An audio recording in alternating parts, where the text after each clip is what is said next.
Okay, so today I wanted to talk a little bit about sales and how your marketing affects the sales. I'm going to do this as a talk, and I haven't prepared any slides, so I'm just going to go a little bit here on my virtual whiteboard. And let's think about how marketing or how your front end marketing affects how well you're going to close in the office or in your sales process. There is something that we have talked about a little bit in the previous presentations, and I call this the marketing equation.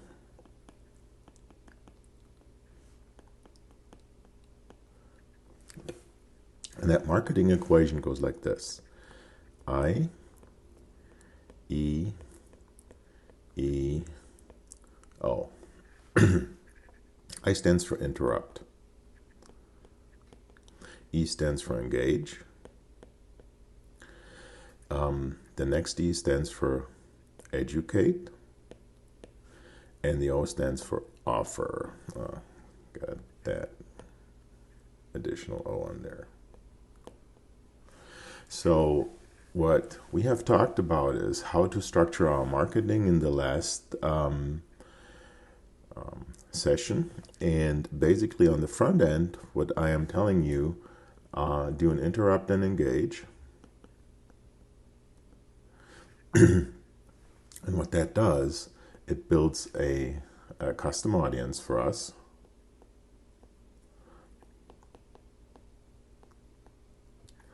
Or a list. Now, what a lot of marketers do wrong is that on the front end, they already start to make offers. And the problem with making offers on the front end is that you're actually targeting a market that may not be ready to buy. If you've gone through the sessions, you've seen that there is something called the educational spectrum. And what happens is that early in the decision-making process, people aren't just not ready for discounts or for specials or for super deals when it comes to medical procedures. It's just that way, a medical procedure usually is something that is life-changing, and life-changing things you don't buy it on a 60-second commercial. One thing that I always say is that if you run a 60-second TV commercial, this is from a couple of years ago, and you get somebody to come into the office and book a $5,000 procedure, and that's the first time that patient has made contact with you, those patients are nuts and you don't want them. They're usually people that you don't want to work with. But, if they come to the office, which happens, and I'm sure if you run TV commercials, you have sold off TV commercials. What actually happened there is that you have somebody that had already been in what I call the provider selection phase.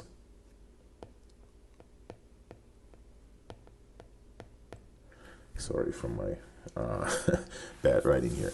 And when you have somebody in the provider selection phase, they have already gone through this process. They have already been interrupted by somebody talking about their concerns. They have been engaged in some type of material. They have been educated with some type of process. And when they are ready to select a doctor to go to, and there isn't a doctor that is preeminent for them, what happens is they are open to competition. And this is basically why you have the situation that if you run an offer, that you have to go and contact people fast because they're talking to multiple doctors, and that's usually what happens if the marketing is done wrong. If you have a lot of competition, when you have somebody in a consultation or in your office and you feel that you're competing on price, what that just means is that you have somebody in your office that you have reached when they were ready to buy. And that's not necessarily something wrong, and you want to have some of those patients, but what you have to realize is that you're competing, and that's why people are, price sensitive. Now, if you have run them through this process here, what that means is at the interrupt phase, at the engage phase, at the educate phase, they were engaged with you. They were talking to you. They know you. They like you, very likely. And when they come to your office, they're basically just looking for a way of how to afford you. And what happens at that point is that competition goes out the door, price sensitivity is not as high. Of course, if the standard price for something is $5,000 and you're selling it for 50, then of course you still are going to get resistance. But if the standard price in your area is $5,000 for that procedure and you're selling it for $6,000 and you are for them the preeminent practice, what happens is that they will just plainly ignore the fact that you're a little bit more expensive. And what happens in addition to this is if you then have payment plans, make it easy for them to afford it, is you're just going to sell more just because you have designed your marketing this way. Let's just take a look at how this happens. How do I switch the screen? Okay, let's do this. Okay, so how does this happen? Well, we have a market, right? So this is like our bucket of prospects.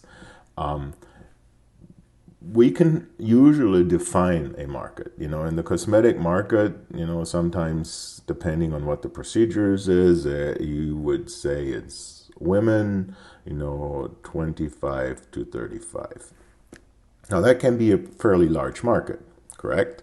When you look at the market where you define them this rough, then this could be fairly large.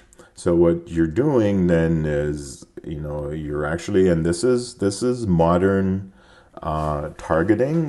This is when you actually don't have to go and go out and what I call water the desert. You can actually go and you can say, well, what interests do these women have? Well, they are looking at cosmetic websites. I wish it was a real whiteboard. So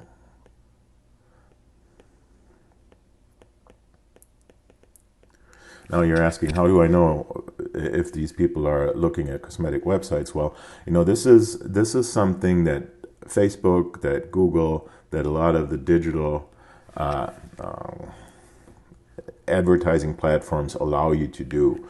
You can actually target people based on their interests. You can target people based on their behavior. So if somebody says, I like cosmetic stuff, that is different than if you have somebody like Facebook or like Google follow them around and they're actually looking at cosmetic websites. So when you can do that, you actually have some nice targeting that you can do. What you can do in addition to this, and I encourage you to go through the recommended Facebook course that we have here. What you can do in addition to that is you can actually upload a list. So you could go and you say, okay, let's just assume that this is, for argument's sake, and because, that's my favorite market in the cosmetic market, that these would be pressed procedures. And they're like, the average transaction size for them is like $7,500. So, and that depends on the market. It may be higher in your market, maybe lower. Maybe you're in a very competitive market, then the average cost is lower. But you should always define yourself as the premium provider. So you want to be more expensive than what the average cost is. But let's say it's $7,500. So you already have some patients, right? And what that means is you have a list of patients. And when you take that list of patients and you actually upload it to these advertising platforms, they create what is called a lookalike. Now, this is an advantage that I have when I talk to clients, is because I already have lookalike audiences for several procedures, but you can do this in your office as well. You know, you have a list of patients, maybe a list of referrals, maybe a list of people that have bought. And so you can actually whittle the entire thing down. And then you have a list of people that you can run advertising to. And, you know, you have basically defined a list of, let's say, there's 200,000 people of that caliber. And now you start advertising to those 200,000 people. Well, the problem is that if you now start spending a lot of money going towards these people, what happens is that you know, you're still in that large group, not targeting the people that are really in the market right now. You know, they may be in the market over time, but they may not be ready to come in to buy right now. And so what you do is, and this is, you know, you take the 200,000 people and you run them through your front end advertising. You know, the first stage of our Genesis process.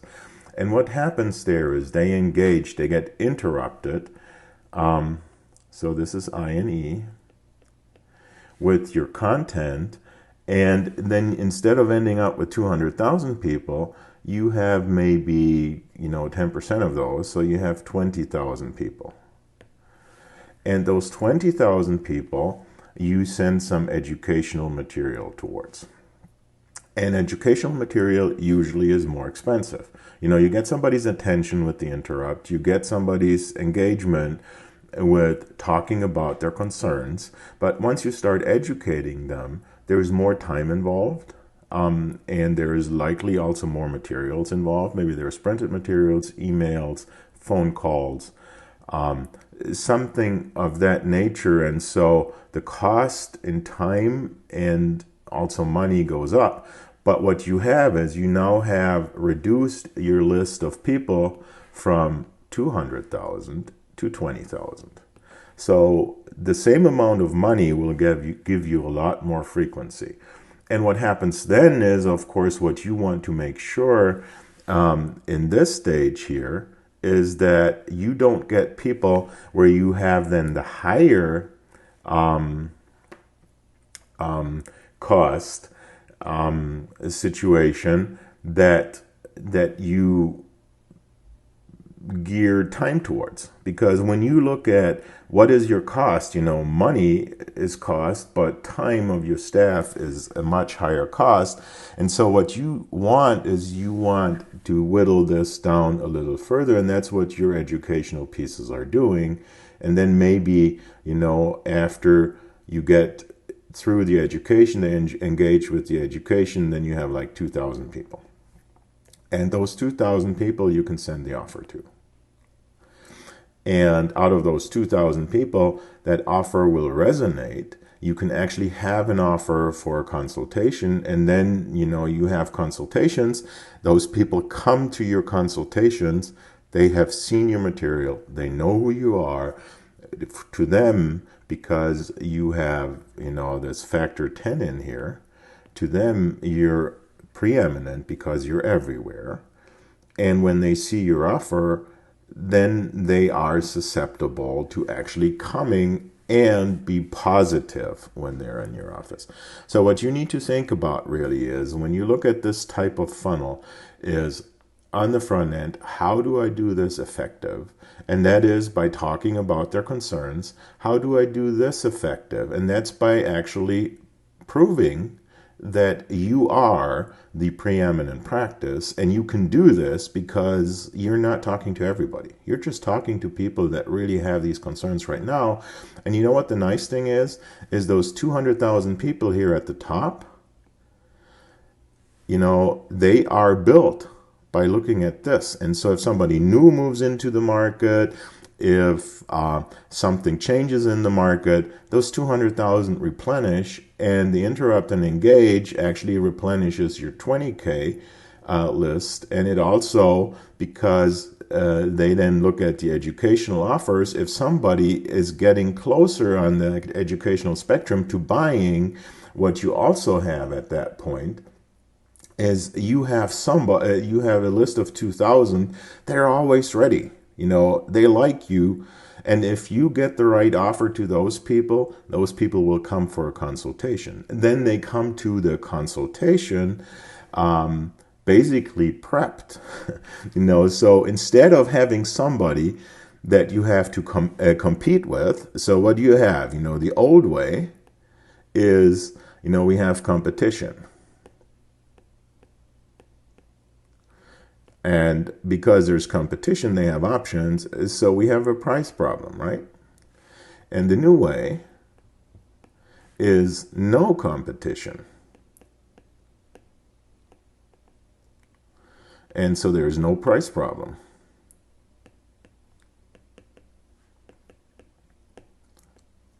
Now, here's one thing, though, that you need to realize is when I say no competition, I mean no doctor competition. See, what's the competition that you have to fight with?